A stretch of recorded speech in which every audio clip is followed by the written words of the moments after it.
You know, if that was a sport that I would think would have been came back from this pandemic the quickest and probably the easiest, and maybe I'm like was way off in my thinking, just on a logical standpoint, I thought it'd be baseball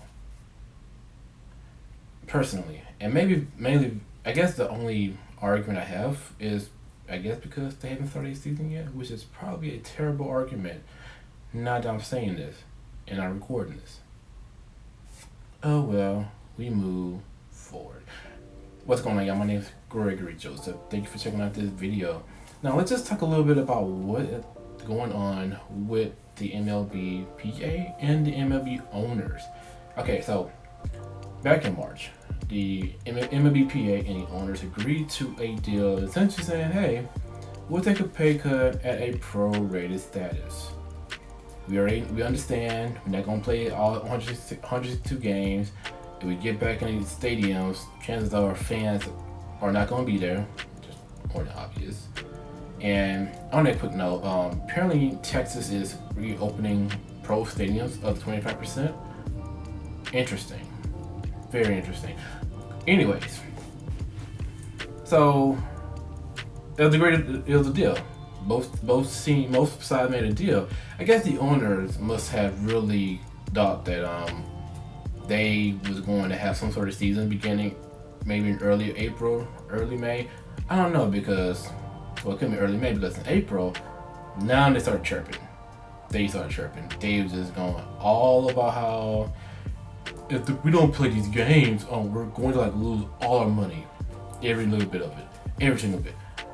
Talking about 40% loss of revenue due to no gate revenue, no advertisement because the game's not being played. You can't buy concessions because people are not allowed in the buildings. All that obvious stuff, right? And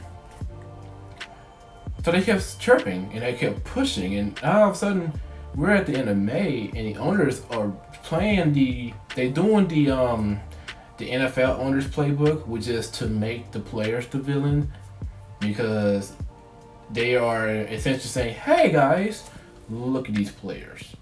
They are greedy. They're assholes. They're selfish. They don't care about you. They don't care that you haven't been at work since early March. They don't care that you've been furloughed. They don't care that you got to take a 10% pay cut. They don't care about any of these things. They have to worry about them and their own money. Which to me is like, duh. They should be. Because here's the thing. Here's crazy, guys. Here's a crazy idea. It's something to consider. It's really crazy. It's really revolutionary, right? Some of these MLB players have families. They're human. They're possibly afraid of maybe catching the coronavirus. And we talk about we're pretending like just because an athlete is super healthy as he should be, he's an athlete, that he's gonna be fine, or she, in the case of the WNBA and other leagues with women as well, that if they catch it, they'll be good. When nothing is 100% guaranteed. Like, I haven't seen any studies that says that they'll be fine to catch it. So, yeah, if you're one of the players, you are concerned, and you are agreed to a pay cut because you understand that you don't play a full season. Why are you getting a full season worth of pay? Right? And I think that's the thing that people miss the boat on. People miss the boat on the idea that these players want their full salary. Maybe I'm reading wrong. Maybe I am incorrect. So if I am incorrect, you let me know. But from my understanding is the players looking at risk reward calculator and like, this doesn't add up. Especially when you add in the fact that these owners wants more of a pay cut from these players. On top of the prorated pay cut they already going to have to pay, on top of the fact that depending on where these players play at, they're going to have to pay those state taxes. Depending on if they have an agent or not, on how much, how good the agent are, they're going to have to pay their agent fees, amongst other taxes that we probably have we're probably not that privy to, or we probably haven't researched. So you already pretty much cut in this. I know we talked about guys like Bryce Harper, Mike Trout, they're, Alex Bregman. They're getting all these big contracts. But what about these guys that are in the minor leagues? Speaking of which, these teams now are cutting these minor league players because, yeah. So it's really a convoluted mess right now. But I will say this much: I do not blame the players at all. Because at the end of the day, it is a business. And business don't care about feelings. Business, we're not that concerned. Well, I can't say we're not that concerned with optics, but at the end of the day, the fact that other people are unemployed does not mean that you have to sacrifice your own paycheck because Joe doesn't have a job right now. It's not Joe's fault they don't have a job, most likely. But it's also not the player's fault that Joe doesn't have a job at this moment. And here's a message for everybody. Sports is entertainment.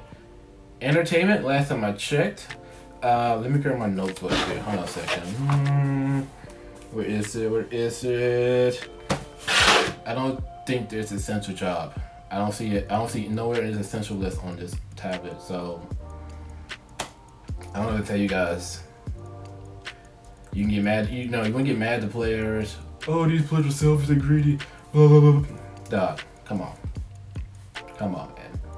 Like, this is one thing I don't understand. Maybe someone on YouTube, maybe someone that's listening to this video, that's watching this video, let me know what's the disconnect here. What am I missing here? Because apparently, it's easier to blame the players versus these owners, which gets way more money than we can ever make in our lifetime. I guess, the players too, but more so the owners. And we're upset at the players because they don't want to get ramrocked by these owners. Someone help me understand this. I don't. I'm really lost on this one. How does it make sense? Maybe someone can explain this to me in the comment section. Someone let me know what's going on here. But at the end of the day, man, if I had to pick a side, generally, I'm not picking a side here because it's not my money that's been involved. I didn't become good enough to be an MLB team owner. I didn't become good enough to be able to throw a ball 100 miles an hour. I did not become that good. I had the same 24 hours as some of these guys are in the MLB right now, and I didn't take advantage of 24 hours to be a baseball player. So how am I going to get upset at these players for essentially doing something that I didn't feel like doing? Because I felt like doing, I would have done it. That's just the honest truth on that. But again, someone let me know where's the disconnect. Well, how is it that in sports, and this is really only in sports, maybe it's just an entertainment as a whole, but we get so upset at the entertainers way before we get upset at the owners. Something obvious, guys. You would think that we would side with the laborers versus management. Something's off here. Maybe someone will let me know. And this is baseball talking. I know sports is all it's like this in all sports, especially in football, but this is baseball. So what's the issue here? Seriously, what's the issue? Anyways, let me know in the comment section below. Thank you for checking out this video. My name is Gregory Joseph, and you can catch my Twitter. You can hit me up. Let me know what you think. Peace.